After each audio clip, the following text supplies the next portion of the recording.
결혼 잘못해서 하마터면 제 손으로 인생 꼬아버릴 뻔했던 올해 30살 여자입니다. 결혼 약속을 했던 남자친구도 저와 동갑이었어요. 3년 만났고 느닷없는 남자친구 청혼에 갑자기 결혼 준비를 시작하게 되었죠. 제 주변에 결혼한 친구들 중 몇몇이 남편이 아직도 엄마 그늘을 못 벗어난 것 같다며 종종 신세한탄을 해올 때가 있었어요. 적어도 내 남자친구는 마마보이가 아니라 참 다행이다 싶었습니다. 그도 그럴 게 남자친구는 이미 진작부터 집에서 나와가지고 살고 있었거든요.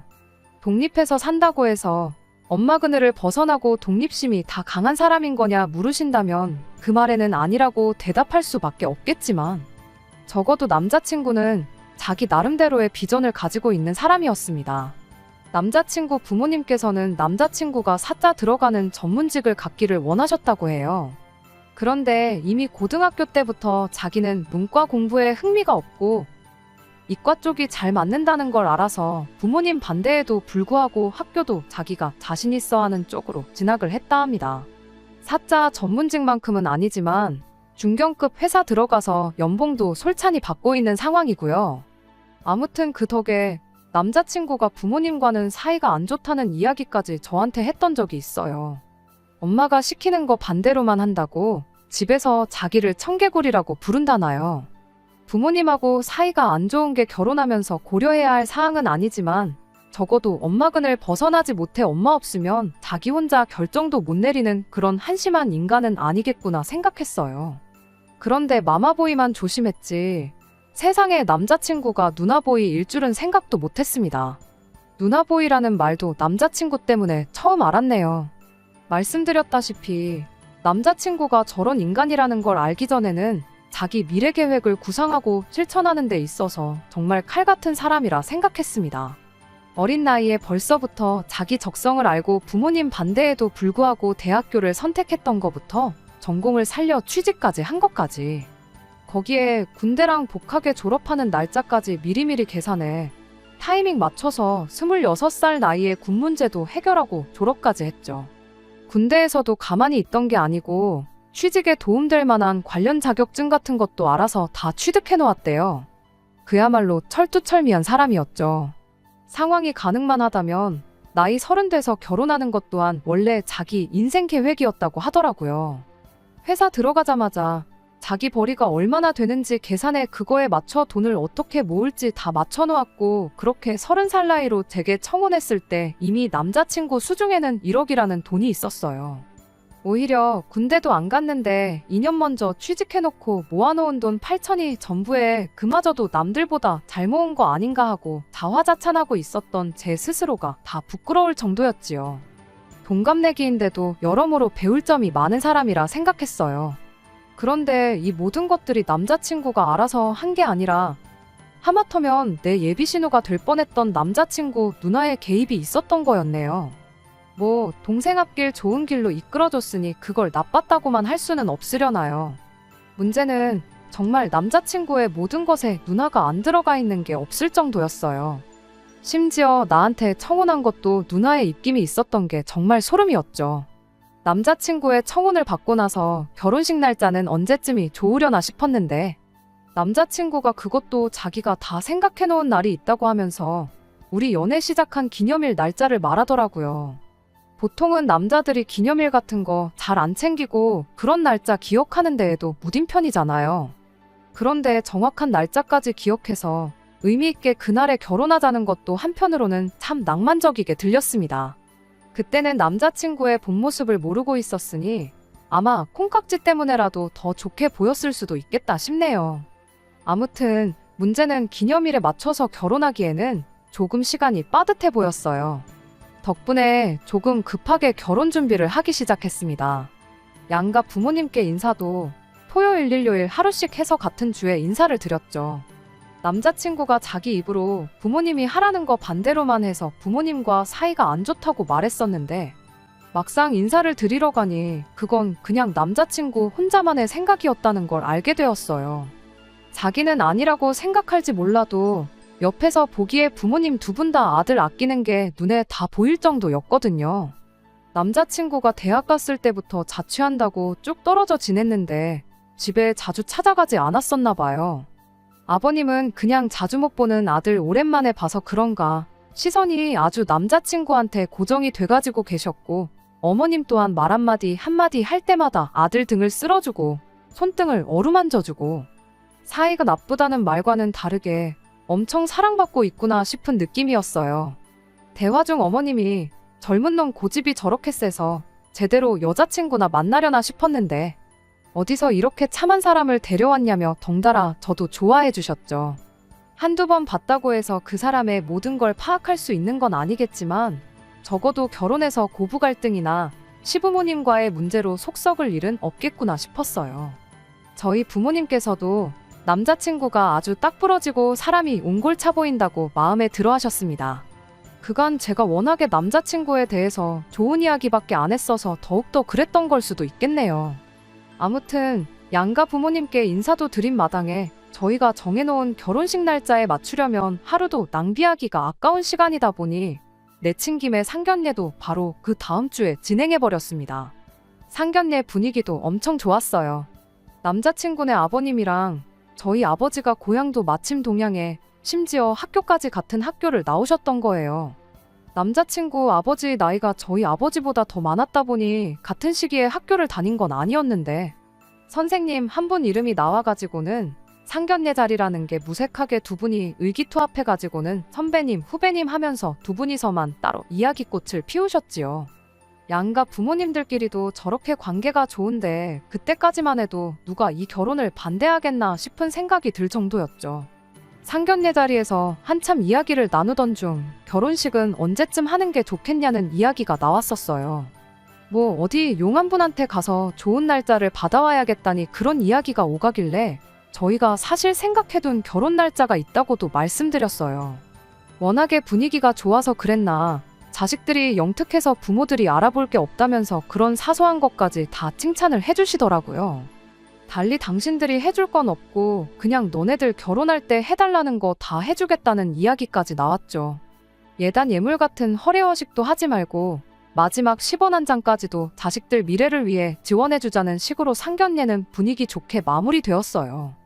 결혼하는 데 있어서 이보다 더 좋은 상황이 어디 있었겠나요? 진짜 결혼만 하면 앞으로 행복하게 사는 일만 남았구나 하고 생각했어요. 그때까지는 말이죠. 왜냐하면 그때까지 저희 시누이가 될 뻔했던 이 모든 사건의 원흉이나 마찬가지인 남자친구의 누나를 아직 만나기 전이었으니 말이에요. 상견례가 끝나고 나서 남자친구가 이제 우리 누나한테만 인사를 하러 가면 되겠네 하고 말을 하더라고요. 뭐 결혼하기 전에 어디 멀리 사는 친척들한테까지 다 인사를 하자는 것도 아니고 다른 사람도 아니고 누나인데 당연히 결혼 전에 소개받고 인사 나누고 하는 게 맞다는 생각이었죠. 딱히 불만을 가질 이유까진 없었습니다. 다만 시간이 빠듯한 만큼 집에 인사드리러 갔을 때 같이 부르던가 아니면 못해도 상견례 때 같이 참석을 했다면 좀 더 좋았을 수도 있겠다 싶기는 했지만요. 따로 시간 내서 만나도 상관은 없지만 결혼 준비로 하루가 아쉽다고 그래놓고 충분히 시간을 아낄 수 있는 일을 미룬 거나 마찬가지라는 생각도 있었거든요. 그런데 가족들 모이는 자리에 누나를 부를 수 없었던 이유가 따로 있었더라고요. 남자친구가 자기가 부모님하고 사이가 안 좋다고 생각하는 건 남자친구 혼자만의 생각이고 오해인 것처럼 느껴졌었다고 했잖아요. 그런데 남자친구의 누나는 정말로 가족들하고 사이가 안 좋았던 것 같아 보였어요. 남자친구 말로는 남자친구 할머니가 살아계실 적에 있던 일 때문에 그렇게 되었답니다. 할머니가 워낙에 옛날 분이라서 남아선호 사상이 몸에 배어있던 분이셨다 해요. 그때 신우가 수능을 망쳐서 뭐 기숙사 학원을 가느냐 마느냐 하는 상황이었다는데 할머니께서 딸 자식 몰 돈까지 들여가면서 비싼 대학 공부까지 시키냐 그냥 시집이나 일찍 보내라는 소리를 입버릇처럼 하셨답니다. 그런데 하필 남자친구네 아버님이 할머님 말에는 또 거역을 못하는 분이셨던 게 문제였던 거죠. 본심은 어땠던 건지 모르겠지만 어쨌든 할머님이 그런 말을 했다 보니 남자친구의 누나한테 대학 가는 거 말고 달리 하고 싶은 게 있느냐 하고 물었대요. 남자친구의 누나는 그게 그렇게 서운할 수가 없었고 그분을 못 이겨서 할머님한테 가서 대판 시비를 걸었다더랍니다. 그런데 아버님이 할머님 말에는 또 거역을 못하는 효자라고 했잖아요. 막상 자기 자식일지라도 당신 어머니인 할머님한테 그렇게 나오는 걸 보고 한마디 안 할 수가 없었던 거죠. 그때 남자친구의 누나는 이딴 집구석에서 더는 못 살겠다며 짐 싸들고 나갔다 합니다. 그 뒤로 아예 부모님과는 절연을 한 상태라 인사시키는 날이나 상견례 날 같이 자리를 할 수 없었던 거고요. 그래서 부득이하게 인사하는 자리를 따로 만들 수밖에 없었던 거죠. 그런데 문득 생각이 나대요. 남자친구 집에 인사하러 갔을 때나 상견례 자리에서 남자친구 어머니가 남자친구한테 누나는 하고 남자친구한테 누나 안부를 물어봤었던 게 말이죠. 상황을 다 듣고 종합해보니 남자친구는 아직도 누나랑 같이 연락을 하고 지내는가 했죠. 그런데 그게 아니었어요. 연락을 하고 지내는 정도가 아니라 남자친구가 누나 집에서 얹혀 살고 있었더라고요.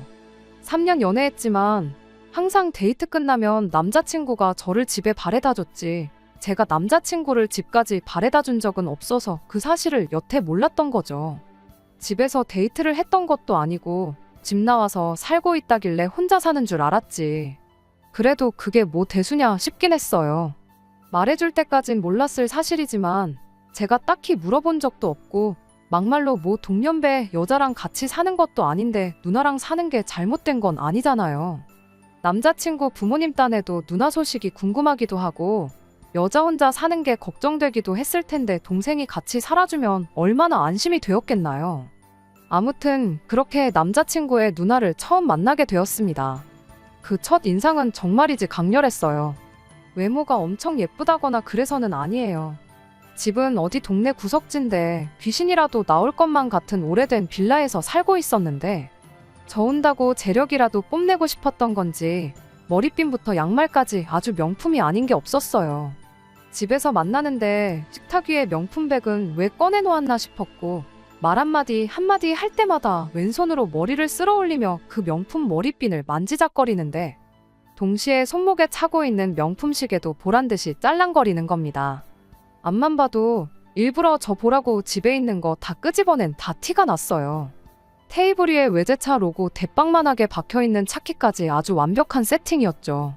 그때까지만 해도 그냥 티내는 거 좋아하는 사람이구나 생각했지 사람이 저렇게 이상한 사람이라곤 생각도 못하고 있었어요. 오히려 그때는 대학도 못 가고 가출해서 혼자 지냈다는데 저 정도 사치하면서 사는 게 많이 노력했구나 싶었죠. 오죽 남한테 얼마나 자랑하고 싶었으면 집에서 만나기로 했는데 명품 가방까지 꺼내놓고 사람을 기다리나 그런 생각이었어요. 그런데 말 한마디 나누자마자 사람이 성격이 좀 아닌 것 같다는 느낌이 딱 들더군요. 남자친구 부모님도 2번 뵈었던 게 전부였긴 하지만 인상 좋은 건 물론이고 말 한마디 꺼낼 때도 저를 배려해준다는 느낌이 들 정도로 좋은 분들이셨는데 남자친구의 누나는 같은 한 가족인가 싶을 정도로 사람이 날이 잔뜩 써있는 느낌이었어요. 내가 남자친구 누나한테 인사하러 온 게 아니라 무슨 면접을 보러 온 건가 싶은 기분까지 들더라고요. 초면부터 반말로 말하는 건 기본이었어요. 처음 뵙겠습니다라는 저희 첫 인사를 받자마자 물어본 게 그 가방은 못 보던 브랜드인데 어디 거냐고 묻대요. 그냥 인터넷에서 브랜드 없는 거 싸게 팔길래 들고 다니는 거라 했더니 피식하고 웃대요. 그러더니 그래도 남자친구 누나한테 처음 인사 오는데 좀 꾸미고 올 생각은 없었냐고 묻는 겁니다. 제가 뭐 잠옷 차림으로 온 것도 아니고 이 정도 차려입었으면 됐지. 예비신우 소개받는 자리가 맞선 소개팅 자리도 아니고 꾸미고까지 올 필요가 있나 싶었죠. 다음부터는 중요한 사람 만날 때는 명품이나 못해도 명품에 준하는 걸 들고 다니라고 그렇게 차려입고 사람 만나는 게 상대방에 대한 매너라고 인생에 훈수 한 번 더 주고는 제가 직장 다닌 지는 얼마나 되었는지 월급은 얼마나 받느니 묻고는 그 돈 받고 생활이 되니 뭐 평범하게 월급 모으는 거 말고 큰 돈을 벌 생각은 없니? 그 나이에 죽을 때까지 회사 다녀봐야 돈 얼마 못 버는 거는 알고나 있니? 그렇게 꿈이 작아서 어떡하니 하면서 자꾸 저를 가르치려 들기까지 하는 거예요. 인생 선배로 저한테 조언이 해주고 싶은 건가 싶었는데 솔직히 제가 원하지 않는 조언은 오지랖에 불과하잖아요. 자꾸 사사성건 제가 하는 모든 게 틀렸다는 식으로 말을 하는데 정말 사람이 참 별로였다는 말 말고는 달리 남자친구의 누나를 설명할 방법이 없는 것 같네요. 가는 말이 고와야 오는 말도 곱다는데 솔직히 제가 거기서 얼마나 좋은 반응을 보였겠나요. 그냥 내내 하면서 성의 없이 대답하고 있으니 남자친구 누나도 제가 지금 상황을 두고 조금 언짢아하고 있다는 걸 느꼈나 봐요. 하던 말 끊더니 이렇게 한마디 하더라고요. 자기가 이렇게 시간을 내준 데에만 해도 제가 고마운 줄 알아야 한다고요. 자기는 1분 1초가 아까운 사람이라고 이러고 있는 시간에도 마음만 먹으면 돈을 얼마를 벌 수 있네 어쩌네 하는데 일부러 자랑하려고 꺼내놓은 게 티가 나는 차키나 명품 가방, 온몸을 휘감고 있는 명품들 보면 돈은 꽤 벌어서 하는 소리 같기는 한데 솔직히 집이 다 쓰러져가는 빌라만 아니었더라도 좀 설득력이 있었을 거예요. 솔직히 저도 똑같이 시비 걸려면 충분히 시비 걸 수 있었어요. 백날 회사원 생활 해봐야 월급 이상의 돈을 버는 방법은 없는 거 모르냐며 저를 무시하는 듯한 발언을 하는 게 딱히 직장 생활 하는 것 같지는 않은데 어디 술집이 돈을 그렇게 많이 주길래 1분 1초가 아쉬울 정도냐고 하시냐 물을 수도 있었는데 제가 뭐 싸우러 온 것도 아니고 그냥 잘난 척 하고 싶은 거 받아주면 그만인 건데 억지로 시비 걸어서 뭐 하겠어요. 그런데 또 대답하자니 딱히 할 말도 없어서 그냥 그러시구나 저러시구나 하면서 또 성의 없이 대답만 하고 있었죠. 저한테 무슨 리액션을 기대한 건지는 모르겠는데 자기가 원하는 반응이 나오지 않아서 그런 건가. 남자친구 누나의 심술은 더 심해지기 시작했습니다. 동생이 결혼하고 싶다길래 뭐 얼마나 대단한 사람을 데려왔나 했는데 들고 다니는 가방 꼬라지를 보니 그냥 소시민에 불과하다고 하는 거예요. 그러면서 동생이 너무 아깝느니 너 진짜 이런 애랑 결혼하고 싶니 하는 말을 저를 바로 앞에다 두고 하는데 그때쯤부터는 남자친구 누나보다 남자친구한테 기분이 상하기 시작했어요. 부모님한테 인사시키는 자리에서는 어머님이 좀 대답하기 민감한 질문 같은 거 하셨을 때 엄마는 뭐하러 그런 걸 물어보냐 하며 틱틱거리고 그랬거든요. 그런데 이건 대답하기 난감한 질문도 아니고 대놓고 내 흉을 보고 있는데도 옆에서 아무 말도 안 하고 있는 꼴을 보니 기가 차더라고요. 아무튼 저랑 인사 나누는 자리가 시간 낭비라는데 제가 일찍 사라져주는 게 맞는 것 같아서 그럼 식사는 나중에 안 바쁠 때 기회가 되면 하는 걸로 하자고 하고 저는 이만 들어가 보겠다 말한 뒤 자리에서 일어났어요. 남자친구가 바래다 준다고 따라 나왔는데 그랬다간 가는 길 내내 싸우기만 할 것 같아서 그냥 저 혼자 간다 하고 집에서 쉬라고 했죠. 억지로 풀리지도 않는 속을 가라앉히느라 고생 좀 했습니다. 지금이야 같이 한 집에 살고 있으니 어쩔 수 없이 소개를 시킨 거겠지만 어차피 부모님과도 영 끊고 연락 없이 지낸다 하니 결혼식에도 안 나타나지 않겠나 싶었죠. 그리고 앞으로 뭐 가족 모임 같은 게 있어도 안 나오지 않겠나 하는 생각이었습니다. 미안한 말이긴 하지만 이대로 남자친구 누나가 가족들과 풀지 못하고 쭉 영 끊고 지냈으면 좋겠구나 싶었어요. 지금 와서 후회가 되는 건 그때 남자친구한테 니네 누나 뭐냐고 한마디 따져묻던지 아니면 그 자리에서 오지랖 부리지 말고 네 인생이나 챙기라고 한마디 해줄 걸 그랬나 봐요. 그랬다면 분명히 남자친구가 저한테 누나한테 뭐하는 짓이냐고 화를 냈을 거 아니겠어요? 그럼 그때 진작에 저 자식이 부모보다 누나한테 더 절절매는 누나보이라는 걸 알았을 거라는 게 제 생각이에요. 하지만 지난 일 후회해봐야 뭐에 쓰겠어요. 어쨌든 결과적으론 그로부터 한 달도 안 지나 파혼을 하게 되었으니까요. 아무튼 그 이후로 결혼 준비는 딱히 문제없이 잘 진행되고 있었어요. 상견례 때 부모님들끼리도 친해져서 그렇게 네 분이서 따로 자리도 만들고 그랬었나 봐요. 그리고 그때 이야기를 나누길 양가에서 각각 2억씩 저희들 결혼하는데 보태주기로 했던 거예요. 너무 좋았죠. 부모님 지원 없이 결혼하는 사람들도 많다는데 한 푼 두 푼도 아니고 2억씩이라니 완전히 복받은 거라 생각했어요. 그런데 결국 그 돈 때문에 그리고 남자친구 누나 때문에 파혼을 할 수밖에 없었습니다. 결혼 비용으로 5천 정도 잡고 신혼집에 혼수 채우는 거 생각해서 신혼집 예산으로 5억 정도를 가지고 있다 생각하기로 했어요. 예산에 맞춰서 조금 외곽 쪽으로 빠지느냐 아니면 5억을 깔고 영끌을 해서라도 소위들 말하는 서울 3대장 지역으로 신혼집을 구해야 하나 그런 고민을 하고 있었죠. 5억이 엄청 큰 돈이라 생각했는데 막상 실제로 집값을 알아보니까 또 그렇지만은 않더라고요. 맞벌이를 할 거다 보니 대출이자가 그렇게 부담이 되는 건 아니었는데 그래도 언제까지 저 돈을 갚아야 하는가 생각해보면 까마득하고 그랬어요. 암만 배부르고 행복한 고민이라고 고민은 고민인데 혼자 해가지고 뭐에 쓰겠나요? 결혼을 저 혼자 하는 것도 아니고 남자친구는 어떻게 생각하는지 물어봤어요. 그런데 남자친구도 안 그래도 자기 생각에 5억은 너무 부족한 것 같다면서 돈을 좀 더 모아보지 않겠냐는 소리를 하더라고요. 그 말이 저는 뭔 소린가 싶었어요. 당장 우리 기념일 맞춰서 결혼하자고 해서 급하게 결혼 준비하고 있는데 돈을 더 모으자는 말은 결혼식 날짜를 뒤로 미루자는 거랑 같은 소리잖아요. 그리고 그거 얼마나 뒤로 미룬다고. 두 사람 벌이 합쳐서 800 조금 안 되는데 1년 2년 모은다고 해서 얼마나 많이 모으겠나요? 철두철미하고 계획적인 인간이 갑자기 무슨 나사 빠진 소리를 하는 건가 싶었죠. 그런데 남자친구가 일말의 고민도 없이 자기 계획이라면서 터무니없는 소리를 늘어놓기 시작했어요. 그때 우리 누나 만났던 날 기억나냐고 하면서 자기 누나 이야기를 꺼내더라고요. 그날 너가 일찍 돌아가 버리는 바람에 계획이 틀어지게 되었는데 원래 누나 차 타고 어디 먼데 나가서 엄청 비싼 밥 먹고 올 계획이었다 하면서요. 그러면서 동시에 누나 자동차 자랑도 하대요.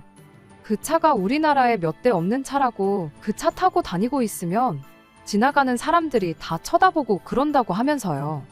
그 이야기가 왜 나오는지 싶었는데 이어서 누나 가방이며 시계는 기억나냐고 묻는 거 아니겠나요?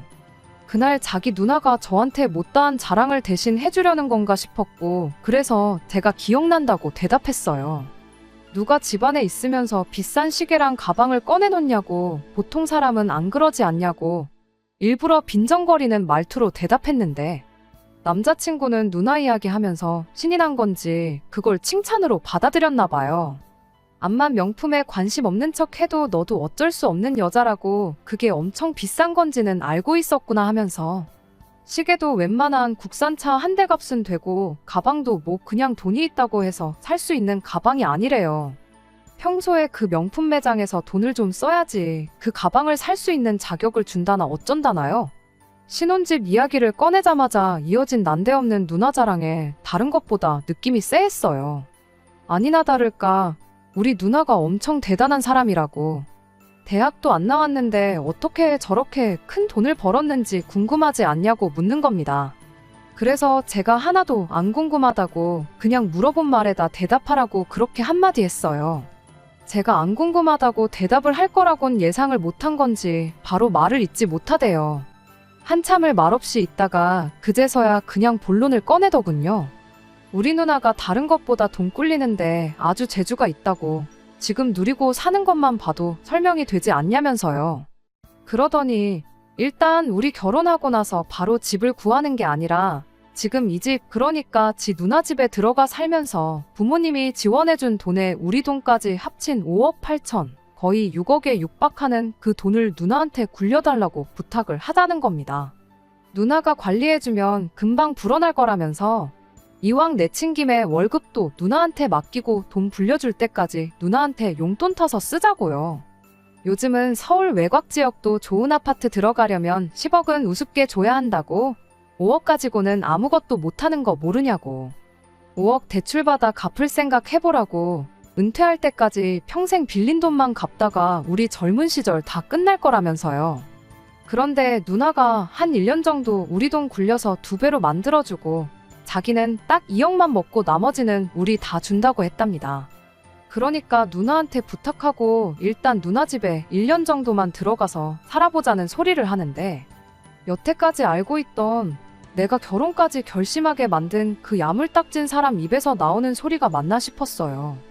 어이가 없어서 아무 말도 잊지 못하고 있는데 그 와중에도 남자친구는 지 누나를 찬양하는데 여념이 없었죠. 기회가 되면 2년, 3년 정도 살아가지고 강남에 집 한 채 구해서 시작하는 것도 나쁘지 않겠냐는데 저 정도면 거의 종교가 아닌가 싶었습니다. 이미 그때부터 제 마음은 거의 떠났던 것 같아요. 그래도 확인할 건 확인해야겠다 싶어서 지 누나의 뭘 믿고 저러는 건가 싶어서 누나가 뭘 하길래 돈을 그렇게 버느냐 물었죠. 남자친구가 그 말에 싱글벙글해서는 궁금했으면서 왜 안 궁금했던 척 한 거냐 하면서 누나의 인생사를 읊어주기 시작하더라고요. 그런데 뭐 별것도 없었어요. 그냥 평범하게 직장인 생활하고 있었는데 그러다가 코인에 손을 댔나 보더라고요. 쭉 듣다 보니 돈 좀 만진 것도 얼마 안 된 이야기였어요. 그때까지 성실하게 직장 생활하면서 차곡차곡 저축을 하고 있었나 본데 어쩌다 사놓은 코인이 갑자기 폭등을 하게 되면서 대박이 났던 거예요. 거의 10배에 가까운 수익을 내면서 그때 돈을 한 4억 정도 벌었답니다. 남자친구는 그걸 실력이라고 포장을 했는데 뭐 따지고 보면 운도 실력이니까 그게 틀렸다고는 하지 않겠어요. 저는 아직 만져본 적도 없는 돈을 벌었던 것 또한 사실이니까요. 아무튼 남자친구 누나가 그때 돈을 좀 벌었던 거였죠. 그 뒤로 직장을 그만두고 전업투자의 길을 걷게 되었답니다.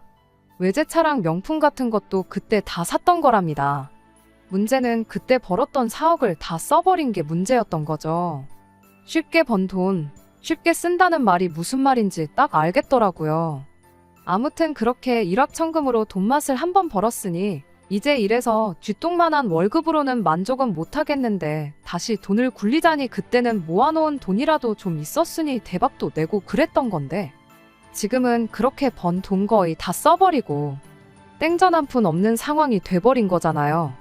그런데 남자친구는 누나가 지금 때를 기다리고 있는 거라고 그걸 또 커버를 쳐주대요.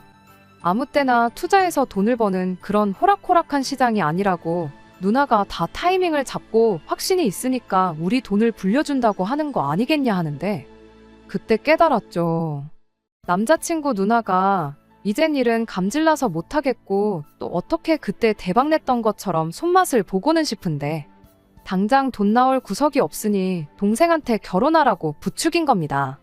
그럼 집에서 지원도 받아올 수 있을 테고 이왕 하는 김에 배우자인 내 돈에 우리 집 돈까지 같이 한번 크게 굴려볼 생각이었다는 걸요. 누나의 어딜 믿고 저러는 건진 모르겠지만 그래도 그동안 만나온 정이 있고 결혼까지 하기로 한 사람인데 이게 마지막이라는 생각으로 남자친구한테 한마디 물어봤어요. 나는 일확천금도 필요 없고 강남에 아파트도 필요 없다고. 대출 갚는 게 정 아쉬우면 조금 눈을 낮춰서라도 더 저렴한 지역의 작은 평수 아파트를 알아보자고 했죠. 그리고 월급의 일부는 적금으로 차곡차곡 모으고 그 외에 나머지 돈은 코인을 하던 주식을 하던 하고 싶은 재테크를 하면 안 되겠냐고. 우리 그냥 여지껏 살아온 대로 건실하게 한번 살아보자고요. 그런데 남자친구가 지 누나 말을 그대로 뱉어내대요. 그렇게 꿈이 작으니 평생을 착취당하는 소시민으로 사는 거라고 말이죠.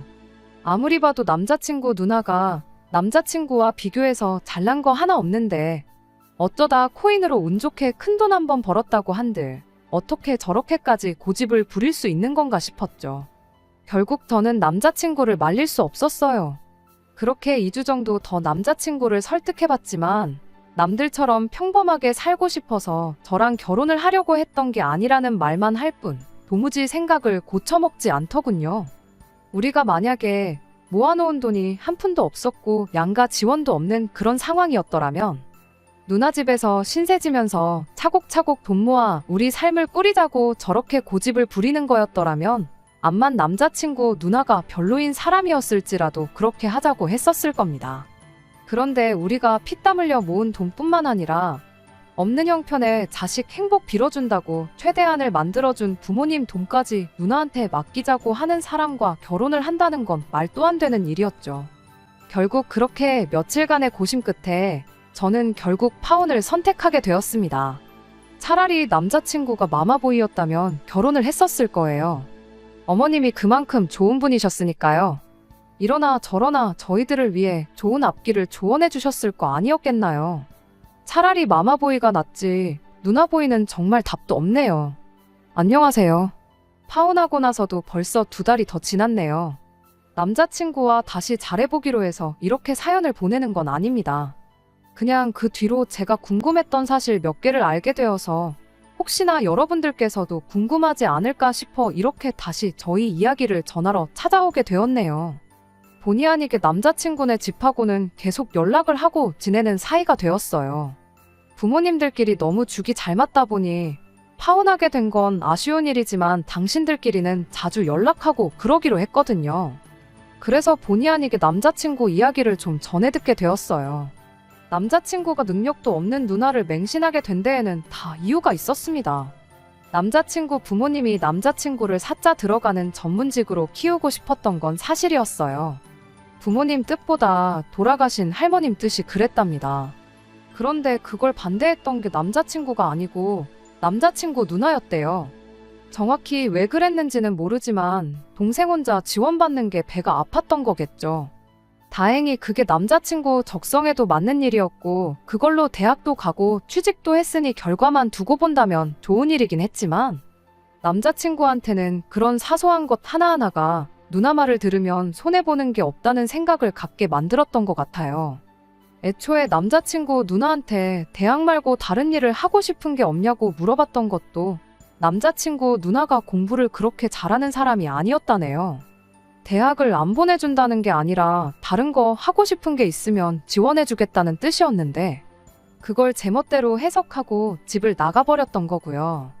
그렇게 집을 나갔다고 한들 자식 걱정이 안 되는 부모가 어디 있었겠어요. 집까지 얻어주고 재수하고 싶으면 재수하라고 생활비에 학비까지 보태주셨답니다. 그래도 마음이 안 놓이니 동생인 남자친구까지 그 집에 보내서 남매끼리 둘이 같이 살라고 보내놓았던 거고요. 실제로 여태까지는 누나 말 들어서 안 좋게 풀린 게 하나도 없었잖아요. 군대에 복학에 취직에 돈 모으는 것까지. 처음엔 남자친구 누나도 정말 동생을 위해주는 좋은 누나였을지도 몰라요. 좋은 조언을 해줬으니 동생이 저만큼 풀릴 수 있었던 게 아니겠어요? 그런데 난데없이 생각도 못한 큰 돈을 벌게 되니 사람이 갑자기 돌변해서 저렇게 된 거였겠죠. 그 와중에 동생은 누나 말 들어서 손해보는 게 없다는 확신을 갖고 있었으니 결국엔 일이 이 지경까지 오게 되었던 거 아니겠나요? 결국 남자친구는 저랑 파혼을 하고 여지껏 모은 1억을 누나한테 투자하라고 넘겼는가 봅니다. 그걸로 떼돈을 벌어서 제 선택을 후회하게 만들어주고 싶었다나요. 그런데 뭐 결과는 뻔했죠. 한 달도 안 돼서 그 1억 날려먹고 그 돈 복구해준다고 대출까지 끌어다가 누나한테 다시 가져다 줬는데 그마저도 2주일도 안 돼서 다 날려먹게 되었답니다. 그 일로 누나랑은 사이가 틀어지게 되었고 빚 갚아달라고 얼마 전에 집에 기어들어왔다고 해요. 아닌 게 아니라 이제 적어도 누나한테 돈 맡기자는 소리는 안 하지 않겠냐고 빚은 다 정리해 줄 테니 저희를 다시 결혼시키면 어떻겠냐는 쪽으로 이야기가 나왔다는데 다행히 그 부분은 제가 거절하기 전에 저희 부모님 선에서 먼저 거절을 해주셨다 해요. 고향 선후배 사이라 앞으로도 그 집하고는 계속 만나긴 할 것 같긴 한데 앞으로 한 번만 더 똑같은 이야기 꺼내면 고향 선배고 뭐고 안 보면 그만이라고 하시는데 그 또한 참 다행이다 싶습니다. 정말 자칫했다간 팔자에도 없는 신우를 떠받들어 모시고 살 뻔했는데 그래도 너무 오래 고민하지 않고 파혼했다는 게 정말 잘했다는 생각이 다시금 드는 하루네요. 끝까지 들어주셔서 감사합니다. 오늘의 사연은 여기까지입니다. 구독과 좋아요, 알람 설정 부탁드리고 더 좋은 사연으로 다시 찾아뵙겠습니다. 감사합니다.